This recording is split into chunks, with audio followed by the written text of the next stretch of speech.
Suddenly I was awake enough to leave my bed. Bleary-eyed, I stretch and yawn, I rub the mess upon my head. I know I've done it all before.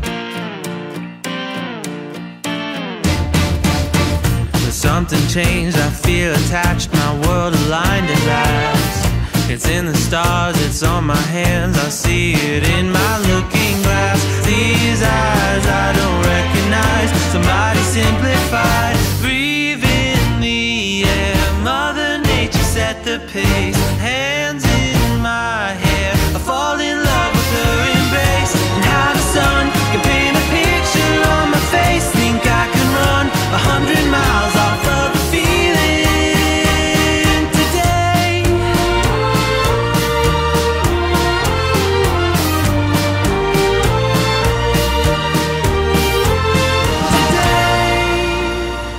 Brought you to this fort today because I'm lucky enough to live, for now at least, in an area that has a lot of history, and a lot of history that dates back to the Revolutionary War and before.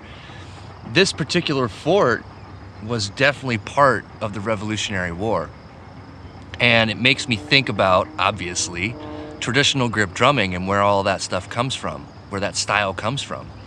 And obviously traditional grip, some refer to as ancient style. I think that was Muller's word. It comes from the battlefield. It comes from these old snare drummers who had to sling a drum during war, and the drum would tilt, and so you weren't able to play match grip very easily, so they flipped the left hand over so that they played from underneath the stick. Made it more comfortable to play. Anyway, I just thought it was a neat place to bring you for the beginning of today's episode as we talk about traditional grip today. With that, let's get back to the house, and I'll show you some stuff, how to hold traditional grip, how to strike the drum, and just a few other thoughts that I have on the subject. So sticks up, shut up, and let's go.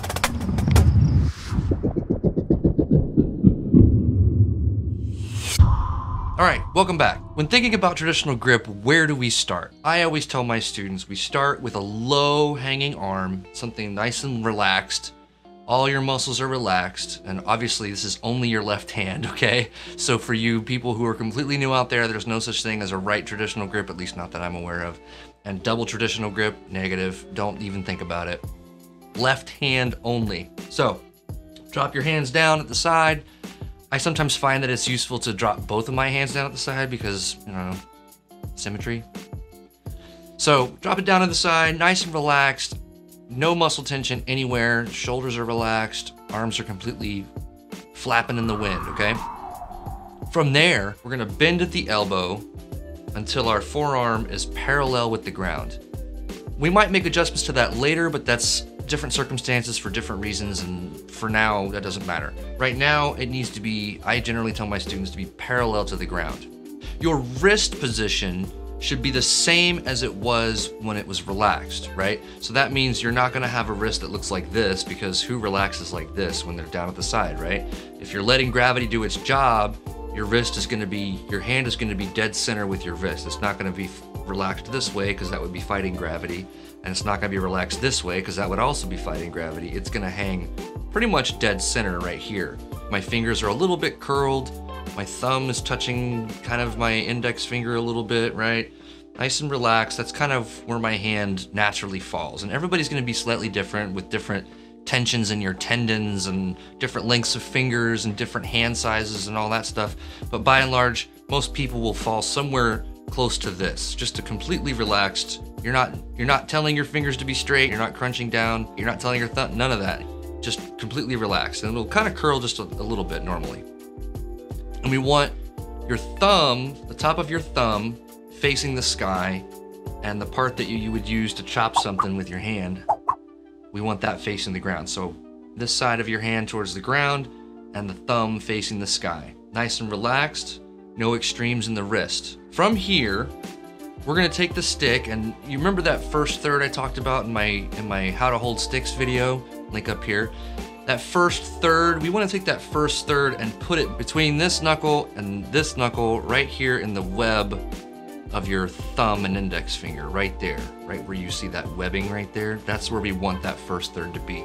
The angle that we're doing here is not gonna matter so much at this point because the rest of your fingers are kind of gonna dictate that. Like I said, everybody has different anatomy. We all have different sized hands, different lengths of fingers, all kinds of things. So it's all gonna be slightly different, but the basic core ideas are the same.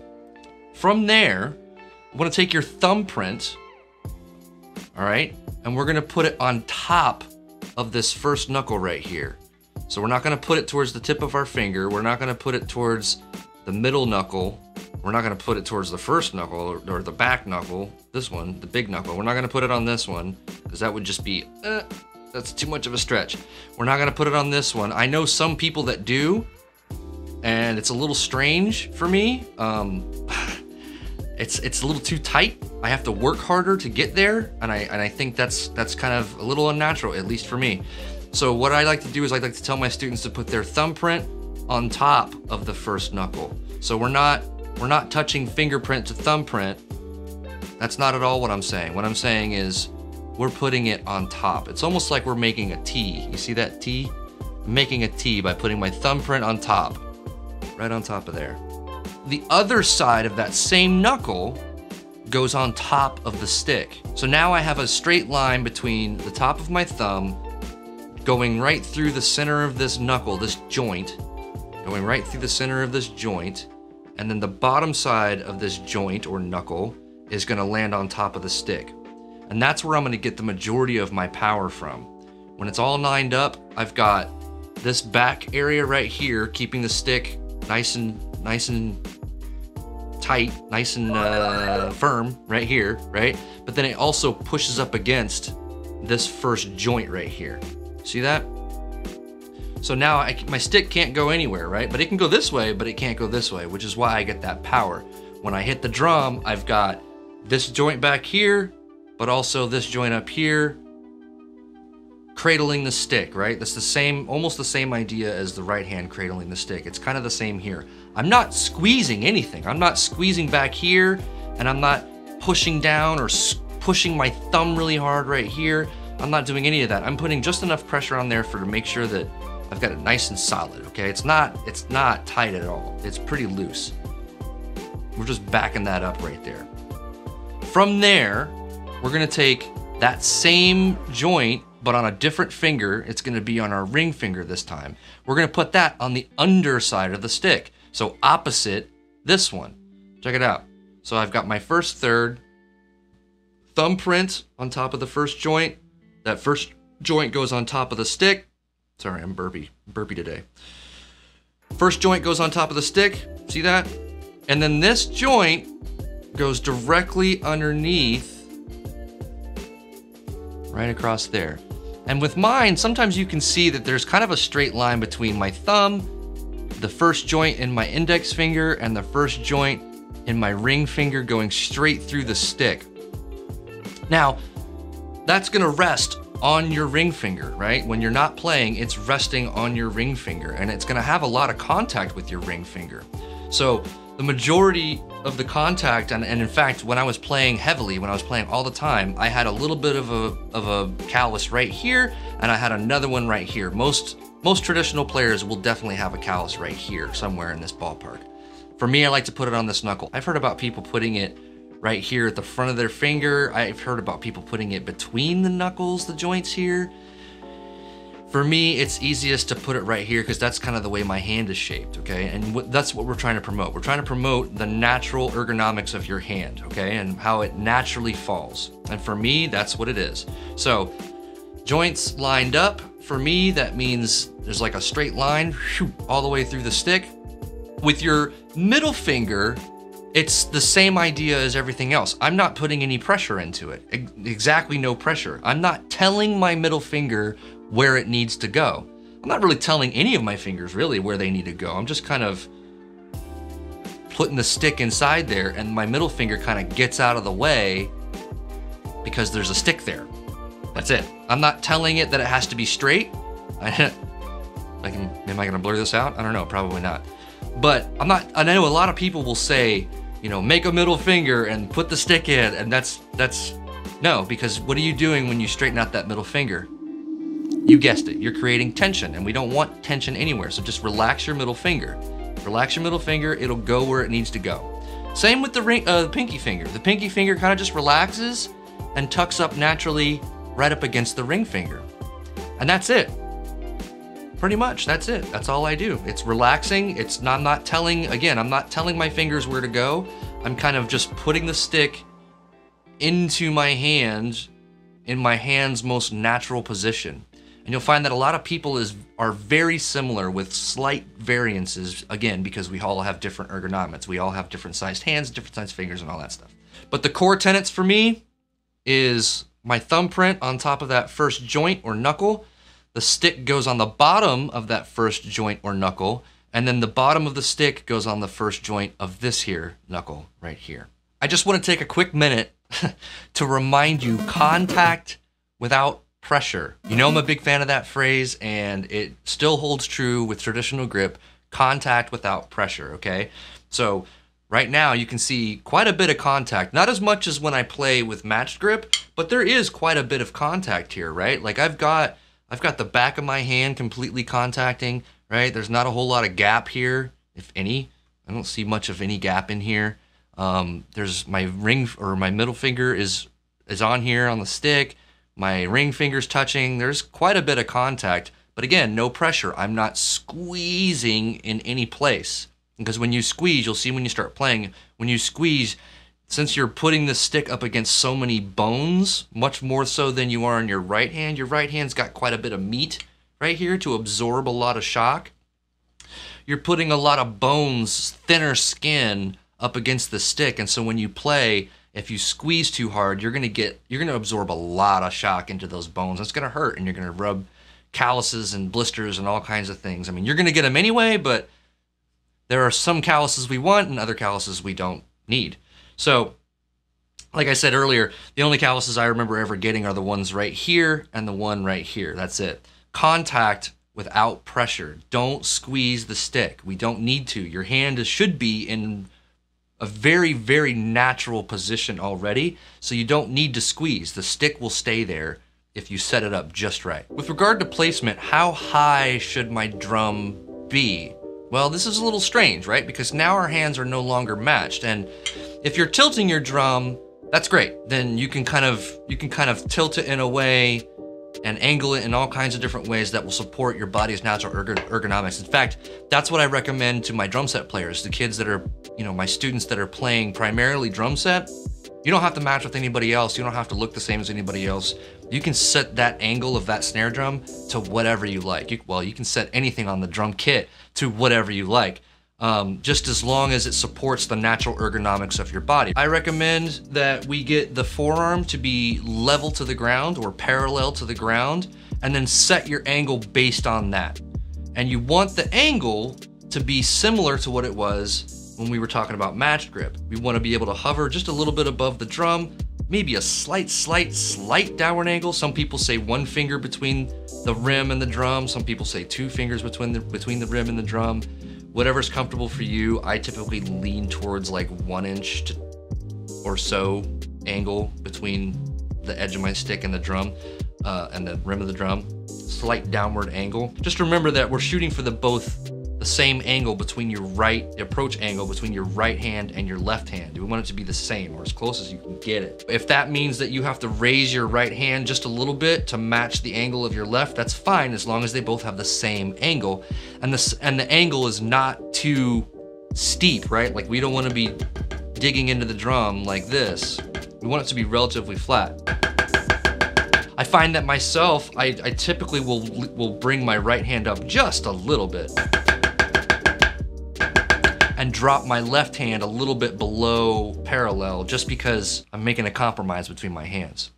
If you're a single player, if you're playing by yourself and you want to use a flat drum, that's 100% fine.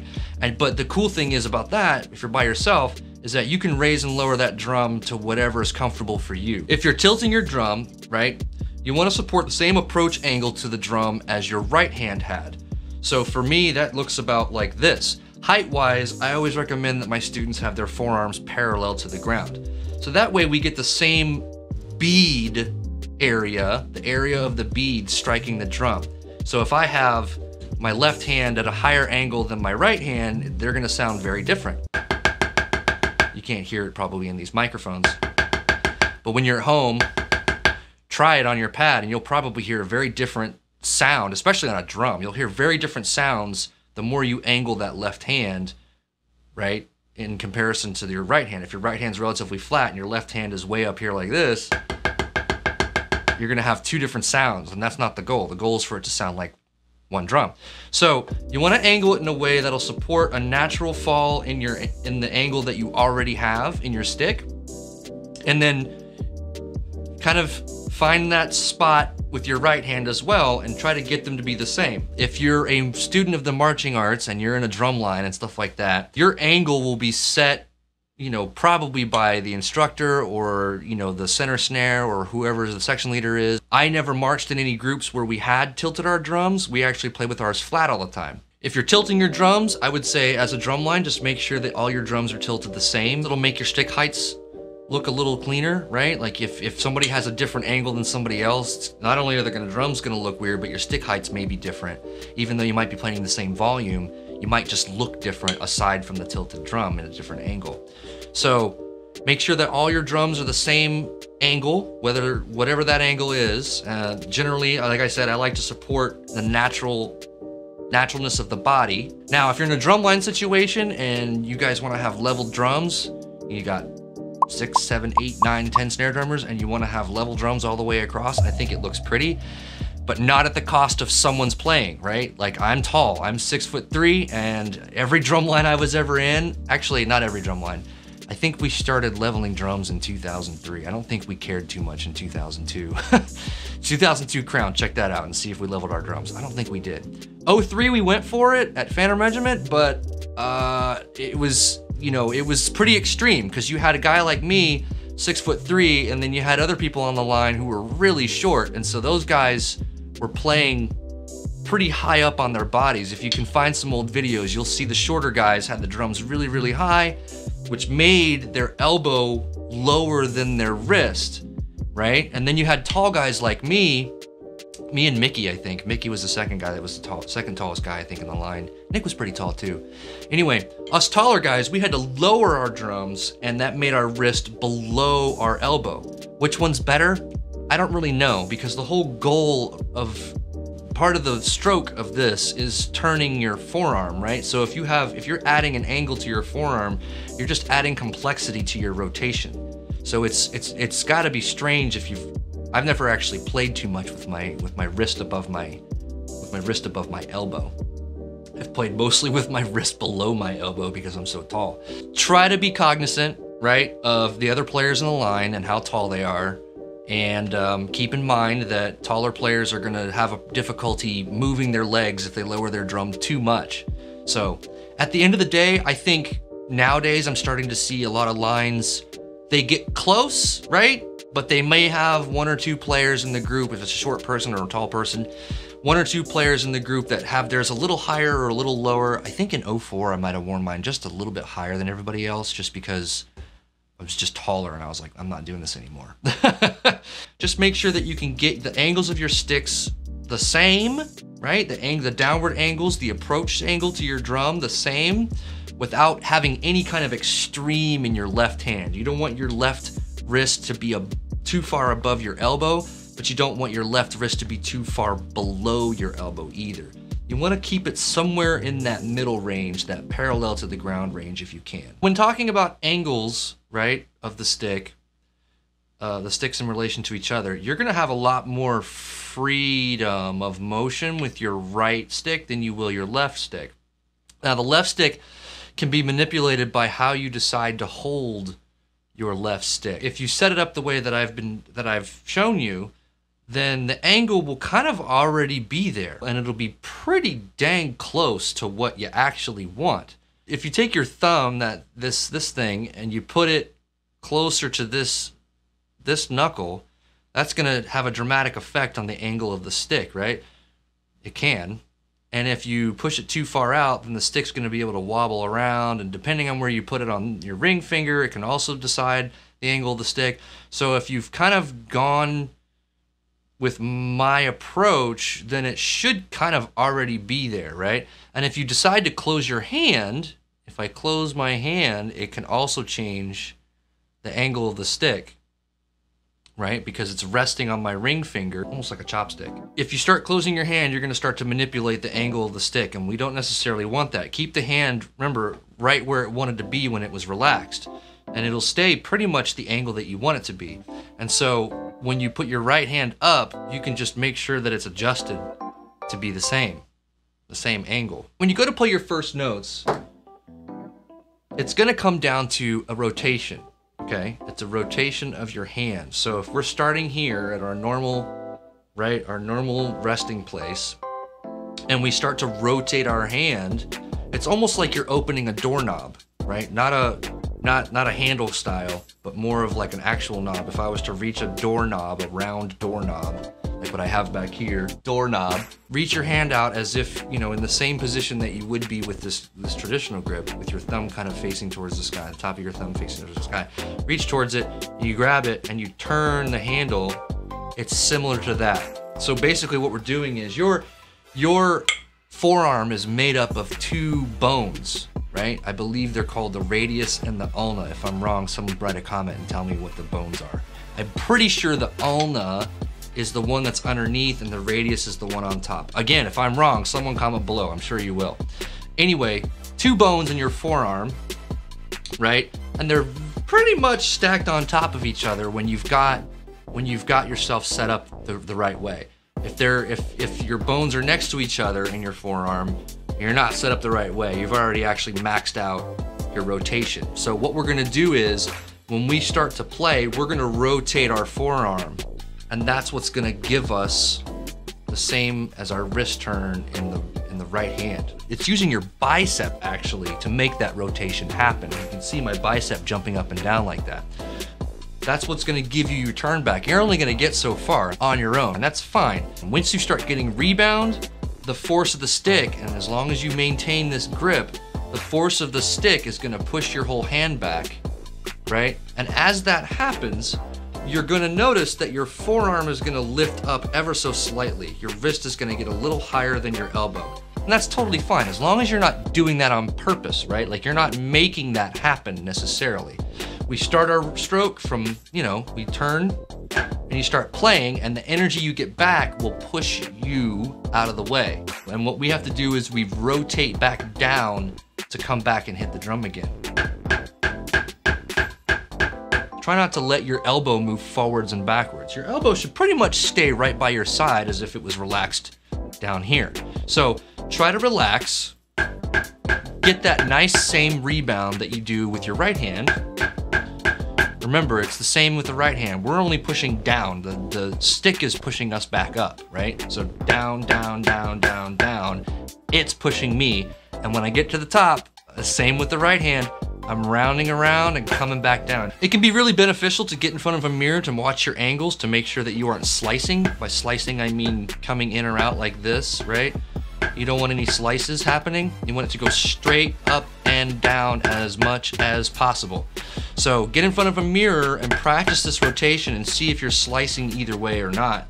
And if you are, take a look at your grip and see what's going on. That's usually the culprit. Something weird is happening in your grip, and when you rotate, it's creating that slice. Now, when we get further and further into, you know, more complex things with this grip, you may end up having to pump just a little bit, but it's just like the right hand. I hardly ever have to use that. I use it for only specific circumstances. But by and large, your grip in your left hand shouldn't really change all that much depending on what you're playing. It doesn't do hardly anything. There are a lot of people out there that like to do all kinds of crazy things with their fingers to get the stick to do different things. It's the same as your right hand. Don't use too much finger. You can use it a little bit, and we will, and I'll probably talk about it in other videos. But in the left hand, there's not a whole lot of finger that I use there. I just don't. There's nothing I need my fingers to do other than cradle the stick. I don't need them to do any kind of weird, you know, pushing or pulling or switching my thumb with my index finger or any of that weirdness. I don't need any of that. My grip stays pretty much like this the whole time, right? Pretty much the entire time my grip stays like this no matter what I'm playing. And so it's the same as the right hand, right? Like any variations I need, I'm already there. I don't have to do a whole lot to change my grip. Now, is the stick gonna fly away from my fingers a little bit here? Yeah, only because I'm not squeezing, right? So when I'm playing something, you might see my ring finger fly off the stick a little bit, but it's not because I'm making my finger fly off the stick. And there are a lot of people you'll see do that. When they start to play notes, that ring finger will fly off the stick, and sometimes even the middle finger will fly off the stick, and you've got this happening, right? You've got this weird, like, it's just, that's the equivalent as just letting this do what it wants to do, right? Like, that's the same thing. So try to keep all your fingers close to the stick, and are they gonna fly away a little bit? Sure, but as long as you keep that same shape in your hand, it won't go away too far, and you'll be there when you need it. Okay, so that about does it for today. If you have any questions, please put them in the comments. If you think I missed something, definitely put that in the comments. I'm sure I'll have to make a follow-up to this video, answer some questions, maybe some more deep divey things. And what I've covered today is pretty much gonna cover you for a lot of stuff, a lot of situations. If you liked this video and you thought it was awesome, go ahead and tap that like button. If you didn't like this video and you think I'm dumb, go ahead and play 2/8 notes on the dislike button. Don't forget to subscribe. It's going to help the channel a lot. We can reach a lot more drummers that way. Hit the bell icon so that you get notified every time I upload a new video. I've been trying to crank these out as much as I can between my day job and kids and all that stuff. Stay notified and click the like, click the bells, click all the things. And yeah, I'll see you in the next one.